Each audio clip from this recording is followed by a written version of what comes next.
Good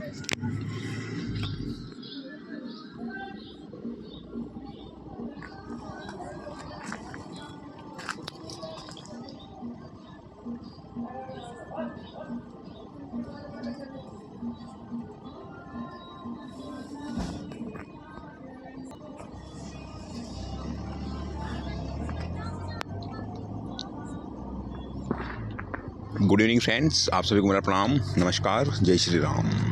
स्वागत है आप सभी का अपने इस यूट्यूब चैनल पर। तो इस वीडियो में हम लोग बात करने वाले हैं जूनियर अकाउंटेंट 2024 के बारे में कि क्या सोमवार को परिणाम आएगा और आंसर की वापस सोमवार को स्टे आएगा, फाइनल कट ऑफ और संशोधित परिणाम अभी जारी नहीं होगा। तो इन सब चीज़ों के बारे में हम लोग वन बाय वन बात करने वाले हैं।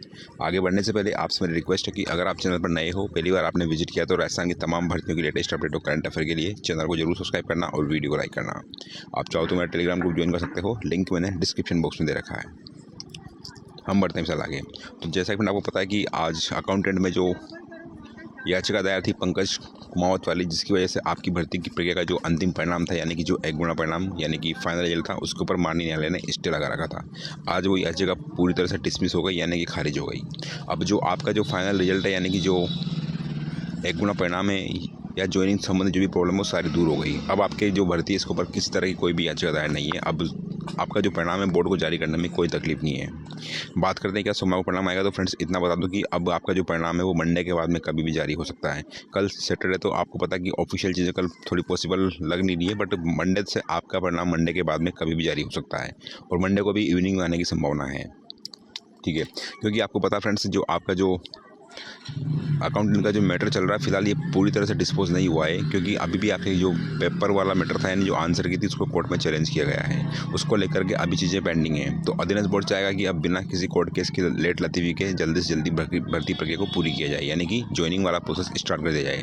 लेट लतीफ़ी का मतलब ये हुआ फ्रेंड्स कि अगर अधीनस्थ बोर्ड ज्वाइनिंग देने में डिले करता है, तो जैसा कि आज मॉर्निंग में हियरिंग थी, उसमें आंसर को लेकर के ये कहा था माननीय न्यायालय ने कि भाई आप जो है, जो भी पिटिशनर कोर्ट में हैं, जिन लोगों ने आंसर को चैलेंज किया गया कोर्ट में, तो जो भी पिटिशनर है, वो पिटिशनर ये कर सकते हैं कि जो अपने जो सपोर्टिव डॉक्यूमेंट है वो अधीनस्थ बोर्ड को जमा कराएं। ठीक है, यानी कि सबमिट करवाएं अधीनस्थ बोर्ड को मंडे तक। और उसके बाद में ये था कि अधीनस्थ बोर्ड उसको रिव्यू करेगा, जो सपोर्टिव डॉक्यूमेंट देंगे पिटिशनर, उनको रिव्यू करने के बाद में उनका अगर कोई क्वेश्चन चेंज होता है या किसी क्वेश्चन का आंसर चेंज होता है, तो उनको एनालिसिस करने के बाद में जो लोग याचिका करता है पिटिशनर है, उनका वापस से रिवाइज रिजल्ट जारी किया जाए। ठीक है, तो उस कंडीशन में ये था फ्रेंड्स कि एक तरह से ये आपकी भर्ती प्रक्रिया पर स्टे मान सकते हो आप, क्योंकि फिर अधीनस्थ बोर्ड को वापस टाइम लगता, रिव्यू कमेटी बनती वापस से, और जो सपोर्टिव डॉक्यूमेंट लोगों ने दिए उनको एनालिसिस करने के बाद में ही आपका जो है फाइनल परिणाम आएगा। क्योंकि अब अगर मंडे को ऐसा नहीं हुआ, मंडे को कोर्ट में सुनवाई है, अगर सुनवाई में नंबर आ जाता है, जिन लोगों ने याचिका दायर करी, मैं उनके लिए बोल रहा हूँ। और याचिका में वैसा फ्रेंड्स सभी को डॉक्यूमेंट सबमिट नहीं करवाना है, सपोर्ट डॉक्यूमेंट यानी क्वेश्चन के सपोर्ट में अपने डॉक्यूमेंट सबको सबमिट नहीं करवाने थे, जो लोग पिटिशनर से रिन्यू करवाने थे। ठीक है, तो अगर मंडे को ऐसा होता है, तो ये चीज़ें आपको पता है कहीं ना कहीं आपका जो ज्वाइनिंग है या जो सिलेक्शन प्रोसेस है, उसको प्रभावित करेगी है। तो अधीनस्थ बोर्ड इसके लिए बहुत जल्दी करेगा, वो चाहेगा कि बिना इस कोर्ट के या फैसला आए वो फाइनल रिजल्ट निकाल दें। ठीक है, उसके बाद में आपको पता है कि ज्वाइनिंग वाला प्रोसेस है। लेकिन अगर मंडे को ऐसा होता है, मंडे को वापस कोर्ट ये बोल देता, माननीय न्यायालय बोल देता है कि भाई आप इनका जो है, जिन लोगों ने सपोर्टिव डॉक्यूमेंट दिए उनको वापस से रिव्यू करो, एनालिसिस करो, उसके बाद में अगर कोई क्वेश्चन चेंज होता है या ऑप्शन चेंज होता है, तो इनको वापस से जो है रिवाइज रिजल्ट याचिका जारी करो। तो उस कंडीशन में कि वो आपकी भर्ती पर एक तरह से अभी स्टे माना जाएगा। ठीक है, हालांकि इसकी संभावना थोड़ी कम है, लेकिन जिस तरह से आज माननीय न्यायालय ने कहा था, तो ऐसा बिल्कुल सोमवार को पॉसिबल है। ठीक है, बाकी मैं इतना बोलूँगा फ्रेंड्स कि जिनका सिलेक्शन हो चुका 2 गुना में, डेफिनेटली उनको परेशान होने की ज़रूरत नहीं है, क्योंकि कोर्ट केस का मैटर बता दूं फ्रेंड्स, रीट लेवल 1 में भी था, 2 में भी था, इसके बाद में चीज़ें सुप्रीम कोर्ट तक जाती है। बस एकमात्र वैकेंसी थी, पशुधन सहायक की वैकेंसी थी लाइव स्टॉक असिस्टेंट की, जिसमें सेवा समाप्त हुई थी सुप्रीम कोर्ट से, तो उसमें 2 साल के आसपास लग गए थे उस केस में।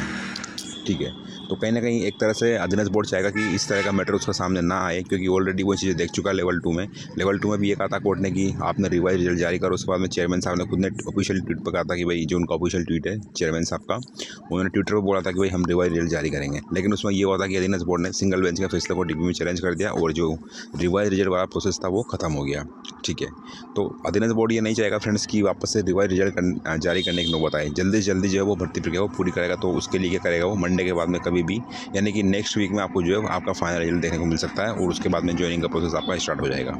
यानी कुल मिला के ये फ्रेंड्स कि दिसंबर के 3rd वीक तक आपकी ज्वाइनिंग कन्फर्म होने की संभावना है। ठीक है। बाकी जो आंसर की वाला मैटर बता दूं फ्रेंड्स, आपको डरने की जरूरत नहीं है। आपने आंसर की चैलेंज की, डेफिनेटली अगर आपके सपोर्टिव डॉक्यूमेंट अच्छे हैं तो आपकी लड़ाई बहुत लंबी होने वाली है। लंबी का मतलब ये फ्रेंड्स, अगर अधीनस्थ बोर्ड को आप देखा जाए तो आप पटवारी का भी एग्जाम देख लो या वीडियो को देख लो, या फिर इसके अलावा पशुधन सहायक का देख लो, या रीट लेवल 1 और 2 का देख लो। वो जब तक अंतिम तौर पर उसकी हार नहीं होती, अंतिम तौर का मतलब ये कि जब तक जो अपेक्स कोर्ट है अपने देश की, माननीय उच्चतम न्यायालय, वहाँ तक वो लड़ाई लड़ता है। ठीक है। आपने भी पशुधन सहायक का मैटर देखा था, सिंगल बेंच में जीत गया था। उसके बाद में जो अभ्यर्थी थे उन्होंने उसको डीबी में चैलेंज किया, वो लोग डीबी में जीते। उसके बाद सुप्रीम कोर्ट में अधीनस्थ बोर्ड ने डीबी के फैसले को चैलेंज किया, लेकिन वहाँ पर वो हार गया था। उसके बाद में रिव्यू पिटीशन डाली, लेकिन अल्टीमेटली जो पशुधन सहायक वाले अभ्यर्थी जिन लोगों ने याचिका लगाई थी क्वेश्चन पेपर को लेकर के, उनके पक्ष में फैसला आया और वहाँ से 52 लोगों की सेवा समाप्त हुई थी। तो जिन लोगों ने याचिका दायर कर रखी, मैं उनसे इतना बोलूँगा फ्रेंड्स कि आपको धैर्य बनाए रखना है, क्योंकि एक लेंथी प्रोसेस है। लेंथी मतलब टाइम टेकिंग प्रोसेस है, बहुत टाइम लगता है इसमें कोर्ट में जाने के बाद में। आपका जो 1 गुना परिणाम वो कभी का जारी हो जाता अगर स्टे नहीं होता तो ये सब कोर्ट की वजह से हुआ है, यानी कि स्टे की वजह से हुआ है। हालांकि इसके लिए अधीनस्थ बोर्ड को या किसी अथॉरिटी को जिम्मेदार नहीं ठहराता, एक लीगल प्रोसेस जो होता है। ठीक है। तो ये था फ्रेंड्स अभी के लिए। जो लोग याचिका दायर कर रहे हैं, जो पूछ रहे हैं कि क्या करें क्या नहीं करें, तो आपको मंडे तक का वेट करना है। मंडे को अगर आपके पक्ष में फैसला था माननीय न्यायालय का और न्यायालय बोलता है कि आप जो है वापस सपोर्टिव डॉक्यूमेंट के लो और रिजल्ट को रिव्यू करो, या इनका डॉक्यूमेंट को आप रिव्यू करके रिजल्ट रिवाइज जारी कर दो, फिर आपके पक्ष में फैसला है। ठीक है। बाकी जो भी अपडेट होगी आपको बता दूंगा मैं। रही कट ऑफ की बात फ्रेंड्स, तो मैंने कट ऑफ आपको ऑलरेडी बता दी है कि जो जनरल कैटेगरी की कट ऑफ है वो 590 के आसपास रह सकती है। मेल कैंडिडेट की बता रहा हूँ फ्रेंड्स में 590 या 595 आपकी जो फाइनल कट ऑफ रहने की संभावना है। इससे ज़्यादा आपकी कट ऑफ नहीं जाएगी। जो लोग बोल रहे हैं कि 600 से ऊपर कट ऑफ जाने वाले, बता दो फ्रेंड्स कि उनका एक बार ये देखना कि उन्होंने 2 गुना कट ऑफ कितनी बताई थी और वास्तव में 2 गुना कट ऑफ कितनी गई है, यानी कि उनका एनालिसिस करना। और मैंने 2 गुना कट ऑफ बताई थी फ्रेंड्स जिस दिन आपका एग्जाम था, यानी कि 11 फरवरी को जो आपका एग्जाम था, उस दिन मैंने एक वीडियो बनाया था, उसमें आपकी मैंने 2 गुना कट ऑफ बताई थी और एक्जैक्टली वही सेम 2 गुना कट ऑफ गई है। उस वीडियो को चाहो तो आप देख सकते हो, उसका लिंक मैंने डिस्क्रिप्शन बॉक्स में दे रखा है। तो जनरल कैटेगरी में आपको 590 या 95 के आसपास कट ऑफ देखने को मिल सकती है। बाकी जो लोग बोल रहे हैं कि सबसे ज़्यादा इंक्रीमेंट एसटी कैटेगरी में होगा, तो बता दो फ्रेंड्स ऐसा बिल्कुल भी नहीं है। सबसे ज़्यादा मार्क्स का इंक्रीमेंट होगा वो जनरल कैटेगरी में होगा। उसके बाद में ओबीसी में आप मान सकते हो फ्रेंड्स 580 या 75 के आसपास आपकी कट ऑफ रह सकती है फाइनल। ठीक है। इससे ज़्यादा भी कट ऑफ रहने की संभावना बहुत कम है। तो एसटी कैटेगरी में सबसे ज़्यादा मार्क्स का इंक्रीमेंट नहीं होगा, जनरल कैटेगरी में होगा। उसके बाद में ओबीसी में, उसके बाद में ईडब्ल्यूएस में, उसके बाद में फिर आपकी एससी कैटेगरी आएगी, उसके बाद में एमबीसी और लास्ट में एसटी। ठीक है। तो आपको परेशान नहीं होना है। डेफिनेटली अधीनस्थ बोर्ड से आएगा कि आपकी ज्वाइनिंग जो है, जिनका सिलेक्शन हो चुका 2 गुना में, अधीनस्थ बोर्ड से आएगा कि जल्दी से इनकी जो है ज्वाइनिंग प्रोसेस कंप्लीट की जाए। मतलब दिसंबर के 3rd वीक तक आपकी ज्वाइनिंग मिलने की पूरी संभावना है और नेक्स्ट वीक में आपका परिणाम जारी होने की संभावना है। बाकी जो भी अपडेट होगी आपको बता दूंगा मैं। तो फिलहाल के लिए इतना ही, मिलते हैं नेक्स्ट वीडियो में। वीडियो वॉच करने के लिए thanks. Have a great night and all the very very best. आपसे रिक्वेस्ट है मेरी, अगर आपने चैनल पर पहली बार विजिट किया तो चैनल को जरूर सब्सक्राइब करना और वीडियो को लाइक करना। आप चाहो तो मैं टेलीग्राम ग्रुप ज्वाइन कर सकते हो, लिंक मैंने डिस्क्रिप्शन बॉक्स में दे रखा है। Again thanks for watching the video and God bless you all. I wish की जल्दी से आपकी ज्वाइनिंग हो और जल्दी से आपकी नियुक्ति हो, कोर्ट के साथ खत्म हो।